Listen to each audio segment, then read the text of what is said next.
Tell him I'm coming. You're too late. Hell's gonna walk the earth. Hell already is walking the earth. Man, who keeps kidnapping Nicolas Cage and putting him in movies and making him act badly? I mean, you know, Nicolas Cage is a good actor, at least from what I remember. Well, 20 years ago. Was. And the talent may not have diminished, but the desire to do good acting is long gone. Well, he's certainly gotten more frantic, that's for sure. Yeah. It's like he went from being able to play roles where he could actually be kind of more calm and downplayed, even when they were wacky, like in Raising Arizona. Sure. It's like every movie being crazy, crystal methed out Nicolas Cage. I think it's just because he keeps spending money faster than he can make it. But the weird thing is, Cyrus, it's like you take movies like this and Ghost Rider, like it's the movies that are terrible and whacked out. But he's fairly calm. Yeah. He's just kind of being more, I'm the cool Nicolas Cage. Well, it seems like now he's playing the character from Wild Things all the time. I mean, really. I mean, he's always sporting like a cool jacket, and he's always has that Elvis pose now. Yeah, where he's just like standing there with his legs spread open. I mean, he's got different speeds. Like it's not quite as ratcheted up as that movie, but still, you're right. It's the same. It's always it's the hair, it's the leather. Yeah, maybe all the energy has gone into his hair. That's what I was thinking. It's like the hairpiece of Dorian Gray. Yeah, hell to pay. I just think maybe he's just got an addiction to wigs. Like he knows that, hey, this is the one chance I get to wear something covering my head. He's addicted to Prozac because you're talking about like he's got that cool pose. No, it looked like somebody just put him on the set, took a bag off his head, and he's looking around like, where the fuck am I? Did you know he's looking around like, oh yeah, and then right when he's about to come to, he's like, well, what is this, a script? I'm not going to read this stuff. So I presume that Drive Angry is the latest in a series of Nicolas Cage's. Weren't you in Leaving Las Vegas movies where you go, what happened, dude? It is. It's more enjoyable than most of them. Yeah. But still, it is. I think if you were ever wondering what a fun Ghost Rider movie would be like, this is it. This is it. Yeah. Yeah. It's like, I remember watching Ghost Rider, and you know how just terrible it is. It's just like bad in that. It's banal. Yeah, and that way that it's silly. But you're like, you know what? If they would have like had the balls and go for it, you know, even just allowing for the ridiculousness of it, but play into it, just amp it up. You know, what could they do? They could actually turn this around. And yet in Ghost Rider, you know, within 15 minutes, you go like, they don't have the smarts. Well, just to do play that. up the stupidity of the entire story. Right. I mean, yeah. So this is that movie where they do that. It's almost like a director signed on for something, a Nicolas Cage movie. Like he signed on 15 years ago to direct a Nicolas Cage movie. Signed a contract, had to do it. Now it's 15 years later. It's come around. Oh, this is a Nicolas Cage I get. Let me see the script. Oh my God! What am I going to do? Let me see the script. That deal. Let me see the script and let me see the hairpiece he's going to wear because I don't want anybody laughing at this. It's like this guy was crying and he just in the middle of he was in a motel with a bottle of Jack Daniels and he just dug within himself and he's like, you know what? I am going to make the most fabulous piece of shit ever. Now, I keep hearing the real star of this is actually William Fichtner. I believe that's the actor's name, who plays the devil in it. People are raving about him in there. It's a great performance. It's you know, he's another in the series of Agent Smith type roles. It's over, Milton. Stop the car. I can't do that. Really? What makes you think you have a choice? Because you're obnoxious, first, and because I have something I got to do. Well, then you should have done it a long time ago. I didn't have to do it a long time ago, did I? Oh, Milton, I will kill that pretty little woman in the back seat to get to you. You think you're Loki? Huh? You think you're Baron Samedi? I won't allow that. Again, what makes you think you have a choice? Okay, so what is this movie actually about? Well, see, that's the thing. The trailer did such a great job at not telling you what this was about. Yeah, I knew the devil was involved and cars and Nicolas Cage's hair. And that was there you go. That's it. Well, you know what? No, you look at that trailer and like, man, this was like the most stupid-ass action movie I've ever seen. And you see it, it's like, oh, this is the most stupid-ass action movie I've seen with the devil in it. I mean, because they leave that part out of the movie, out of the trailer. So I got it in this day and age where they give away so much shit in a trailer, and you're like, man, they left nothing to surprise. I mean, the moment they open up the first frame of this movie, you're like, what the fuck is this? What does this have to do with anything? Yeah. And then what that it has was like Baldur's Gate when it first opens. Yeah, well, what that has to do with anything is that, well, they don't tell you at the beginning that hell is involved, but it is, because Nicolas Cage plays a guy who's come back from hell. I mean, he's escaped because he has this love for his granddaughter and his daughter, which he's done wrong in his previous life. He's come back to make amends. So the guys from Reaper have to hunt him down? Is that it? Had it gone on another 30 minutes, that's what would have happened. Okay. Yeah. His daughter got hooked into a cult, and the cult leader, killed the daughter, and he's trying to track down the granddaughter, take her away. And Nicolas Cage is like, "That's it. I can't take it no more. I will leave hell if I have to do what's right and kill this motherfucker and get my daughter back." Make it sound like it was a great time in hell. Like he's like, God, really? All right, fine. I'm leaving hell. You know what? They don't make it seem like it's all that bad. It's not that big a deal. No, it might be a little hot, but other than that, and all these we live in movies, Texas, so and all these movies of hell are not that bad. I mean, like Leon said, that's basically it. Wants to avenge his daughter's death and keep this guy that looks like Billy Ray Cyrus from carving his granddaughter up. I was thinking more Billy Bob Thornton. But sure. Really? Because I was like thinking this would have been a cool movie if he was going to kill Billy Ray Cyrus before he gave birth to Hannah Montana. I thought he just looked like a used car salesman. That's true, he did. I mean, he's supposed to be a Jim Jones type, but yeah. By the way, rent. the guy who plays the father in this, you're not going to recognize him, is Billy Burke. It's amazing how much a mustache can just fuck you up. I mean, with the wrong kind of mustache, you look old, you look tired and shit, because that's what this guy, Billy Burke, he's a dad from Twilight. Well, also, he's got a mustache and a really sad look on his face the whole time. Like, oh my God, what kind of child have I raised here? You talk about pulling a Clark Kent and making a disguise work for you. I mean, that guy has one if he ever needed one. Yeah, he's like a too old rock star in this movie here. And now the way Amber Heard comes into this thing, for the wrap up, I'm not sure, but this is the way it starts. Hey, she's some hot trash talking waitress who's got an abusive boyfriend, and somehow Nicolas Cage just decides, hey, she's the one. She is just there just to beat the shit out of any woman that comes and fucking shares her screen time. That's all. That's all she absolutely does. Right. That's all she does throughout the entire movie. You guys There's are totally no real selling specific me on this purpose film, for I her. realize. Right now, I want to see it based on everything you said. There's a good chance you'd like it. I mean, to me, I tend to not like movies that are bad on purpose. And at first, I was like, I don't know how I feel about this, but the crowd was really into it. And at some point, I was like, I'm kind of laughing with them. And just, you get a good crowd, which you probably would when you see it. You'd be chuckling. You'd be laughing and enjoying it more often than not. This movie would have been the perfect midnight movie if they decided not to have a screening. You're absolutely right. Yeah. Only because I'm sure a lot of people would go there just to expect some kind of craziness. Just from looking at the trailer, at least you can get that hint that there's some kind of craziness. Now, when you sit down, all of a sudden the first thing the movie does is slap you in the fucking face and say, "Fooled you," and then you're like, "Whoa, what the hell?" Because honestly, when I was sitting there, I was like, are we in the right movie? Because what the hell is this? What the hell is this going on? It's the beginning of a Metalocalypse fucking video. Yeah, and I'm you're just like, what's going on here? Yeah, no, and you know what? This is the one.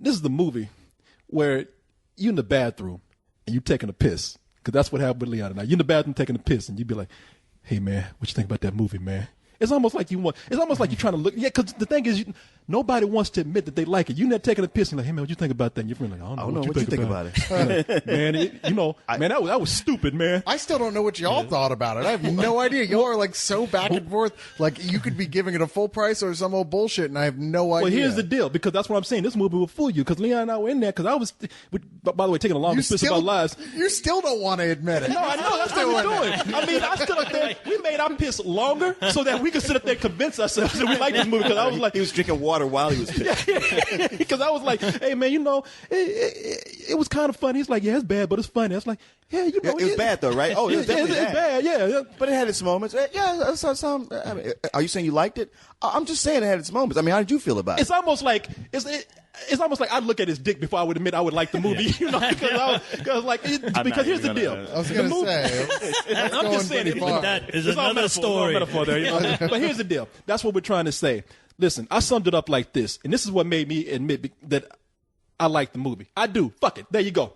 There. Right. You got it. I don't give a fuck. I like the film. I don't give a fuck what anybody says, because when I was watching this, I was thinking to myself, the crowd was into it, but it's that kind of crowd, the mainstream white trash ghetto ass Negro crowd, and they were loving it. But then I was thinking to myself, if I was at an art screening of this, everybody would turn their nose up at this. Are you joking? But then this is what I said: unless Robert Rodriguez's name came on the beginning of the credits, and every person in that theater full of hipsters and art snobs would get up and applaud like crazy at In the end. Austin, anyway. In Austin, anyway. I would say almost anywhere.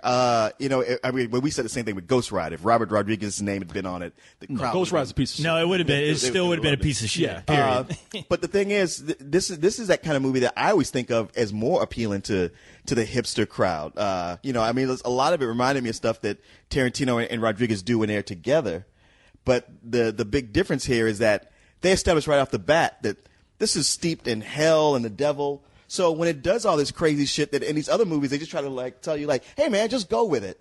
Here it's like, okay, you've explained how this can happen. Plus, they're trying to sneak this one out so that people can go, oh, it's kind of an obscure Nicolas Cage movie. You probably haven't heard of it. Yeah. Well, I can see why, because listen, I mean, it's like Machete. Like if it had been like if Machete had been like, you know, he came back from hell, then everything he did from that point on, it's like, okay, I totally buy it. That makes sense. Yeah. That's a good point, because I always wondered too, like if they advertised this in the way they did, like Machete, like would we be walking out the same way? Just because I think the biggest appeal of this is that it really does catch you off guard. Where I was expecting just some lame ass Gone in 60 Seconds, Right? Another riff on this genre, this fast car genre.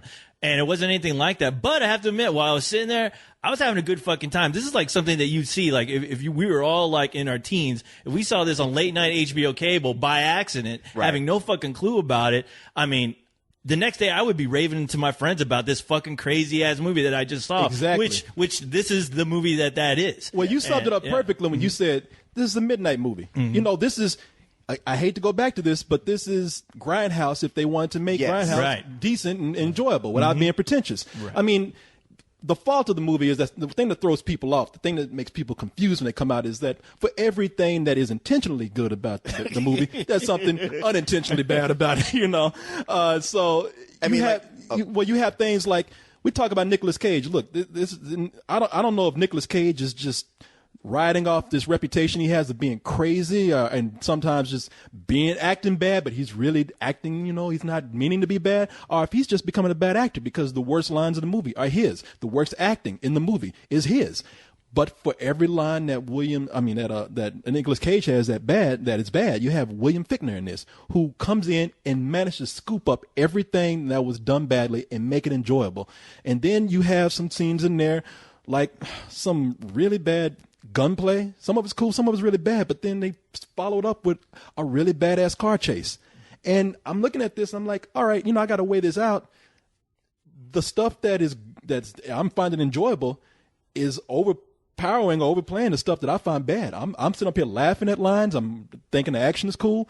I'm having a really good time with this. It's kind of a dumb but sometimes fun movie about evil that might be good to get high to. Oh, it would definitely be So good. you could call it'd be a good brimstoned film. Yeah. It's one of those movies that any other like serious film snob will look at it and consider it shit. But the thing is about that shit is there's plenty of golden nuggets in there to pull out that just make it really worthwhile and make it just a fun movie. I always hate when people say you check your brain in at the door. I don't want to say you can do that with this you might not movie. get it back. Yeah. I might get your brain. Definitely don't check your hair in the door because Nicolas Cage will steal it. But the thing is that it is so fun that, you know, there are those moments where it's terrible dialogue, but you're having such a good time throughout the whole thing that you almost, to me at least, it felt like some of the actors were in on it. They knew exactly kind of what they were making, and they were pretty well aware that the audience had no clue, you know. But I still had a fucking great time, honestly. It's been a while since I've seen a movie that really just kind of, you know, did a 180 on me, and I was like, wow, I was not expecting this, but I'm fucking glad I'm here. I'm glad I decided to come to see this. Listen, the first scene of the movie sums it up for you. They go into a diner, whatever kind of town this is. You know, you go to that diner. It tells you what kind of movie it's all about. You know, it's like what we say, like a man's movie. You walk into that diner. the cook got the finest waitress bent over the stove trying to fuck her, molest her in front of families. You know, the waitress coming over with her titties in the gravy trying to fuck you. You know, So it was a Friendlies. Actually, I thought it was at IHOP on Cesar Chavez. If you ever been there before. Go there sometime when you're not drunk. It won't look like that. Well, the waitresses won't look like we see in this movie. Yeah. But it's late and I'll take it. You know, we talk about how bad the dialogue is. There's times when they just say fuck because the writer couldn't come up with anything else. We need a line here. Yeah. Fuck you, fucking fuck, motherfucker, fuck.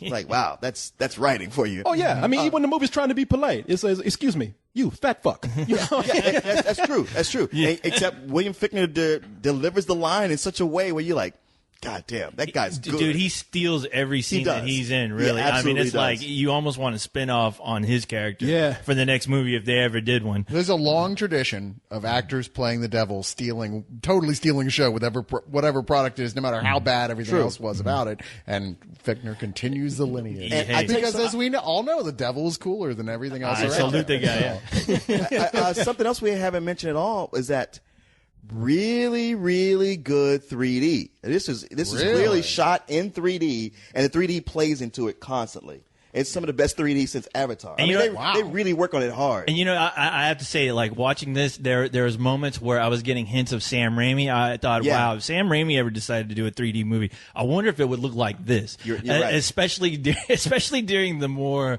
insane, like just like the insane scenes where like the gates of hell are opening or something. It's like shit like that. Even a shot, a shot of the moon reminded me of a Sam Raimi shot where I'm like, wow, okay, this I'm into this. I mean, so many movies these days they bilk you, they make you pay the extra $5 to $8 for 3D. And it ain't shit they done. It's like, wow, that was pretty lame. It's just a Bieber pointing at you a couple times in the movie. Well, that was my problem with this movie. I mean, besides the obvious bad stuff in it, which still kind of made me laugh, I'm looking at this and it's like, for all the things to apply this great, stunning 3D technology to that you are so proudly advertising to people, why the fuck drive angry? Hey, why not? You know, it's cool to take something like you don't, and this movie's all about what you don't expect. Yeah, you don't expect a movie like this to have the 3D, but that pushes it even more to that grindhouse level. Hell's a poppin'. Yeah. It looks like if somebody like really like raped if the devil ended up raping a fucking Disney 3D viewfinder, that's kind of what it looked like. Wow. I was like, wow, this is cool. yeah, you look at that 3D viewfinder, you see the devil's dick. You're like, what the fuck? Hey man, what you doing? This is cool. This is the full price. Yeah, kids are crying and shit. Shut up, kid. Yeah, you master of evil. But man, it's like I'm looking at this and I'm thinking, a lot of this is cool because it is. I mean, regardless of what movie it's for, I'm not going to, be a snob myself and say, how dare they waste this fine technology on such fodder like this? No, it was cool. I would just say that a lot of times they went into Three Stooges territory where they like threw everything.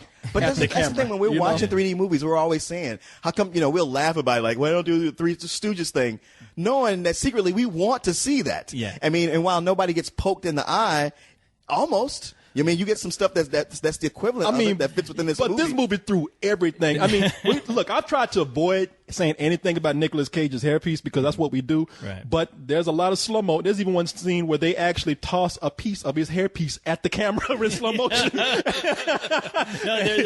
you're not paying kidding. good money for this hair. Yeah, you're not. You're going to see it in all its glory. Yeah. That hair turned into a character when it comes to the screen. Like, that shit waved at the screen. Hey, that shit was like, hey, mom.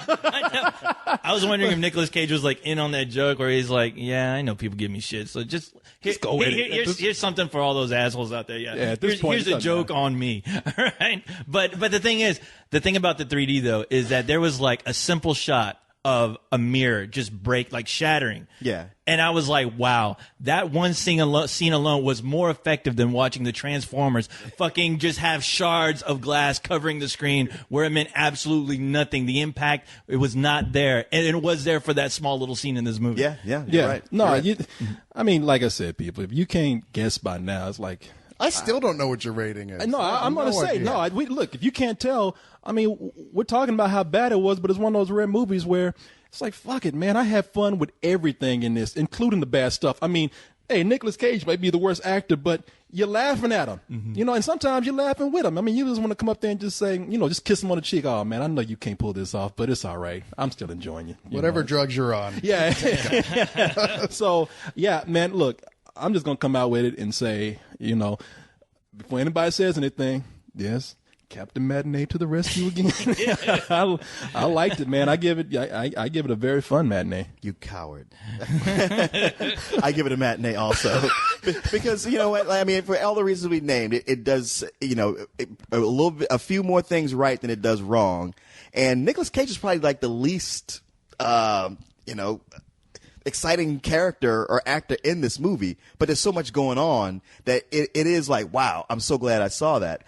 You know, and I would say you got to see it in 3D. I mean, if you wait till video, you're going to miss out on so much of what this movie is. You'll probably still have fun. You can invite a bunch of guys over and get drunk and watch it and have the time of your life, but if you can take those same guys and sneak into a theater and see it in 3D, all the more. But yeah, I give it a matinee. Yeah, just talking about it, honestly, it made me want to change my matinee to a full price.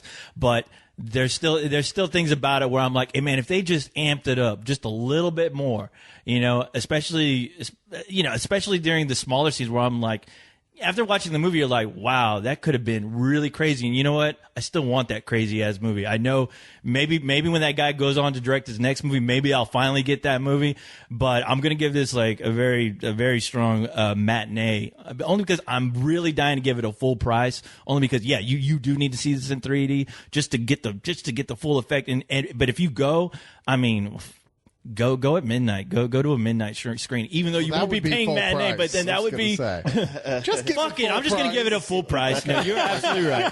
Fuck it. I'm been like, I don't want to be the odd man out. I'm giving it a full. I will. I will give it an enthusiastic. Nobody full price, wants to be the honestly. one that the spindles all come down on. I can't believe you gave that a full price. I know. You know, the thing is, I just know if this guy goes on to do another movie and he really like takes it to where the Crank movies are, like just to that extreme. You know what? Yeah. That movie is going to be a full price for me, at least. Yeah. Co-host, I mean, you're talking about if he goes on to do another movie. Yeah. He's made some movies that you like. Well, let me tell you something. This guy, he kind of knows how to work that 3D in a fun way. He made one of your favorite movies one time that people gave you shit for. Yeah, what was that? Dracula 2000. You know how you love Holy that movie? shit, No, he did that. not that one. No. He did do that movie, but he went on to do My Bloody Valentine 3D. Oh, no shit. Okay, Yes. I love that movie. Yeah. Pat. What's his name? What's his goddamn boy? Your name? Patrick Lussier. Oh, okay. Yeah, Okay. So, cool. So you know he doesn't really make good movies, but Yeah.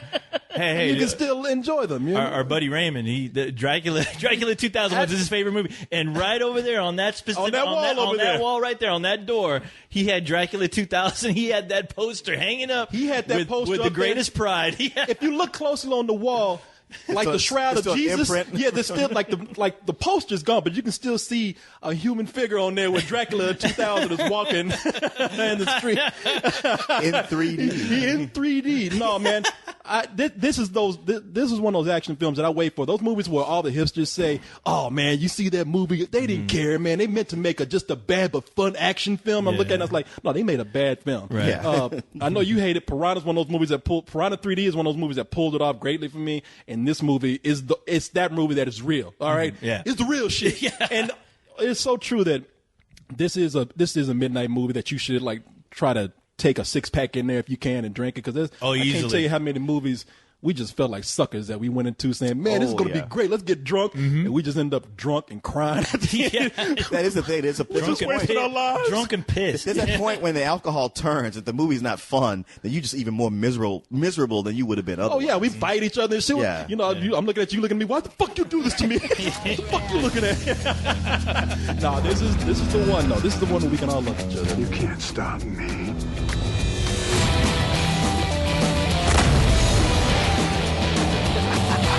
I am going to kill you. Between now and then, I'm gonna mess you up.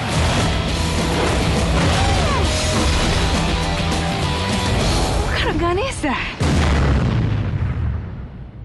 Drive Angry, shot in 3D. Wouldn't want to be you when Satan finds out. What's he gonna do? Not let me back in?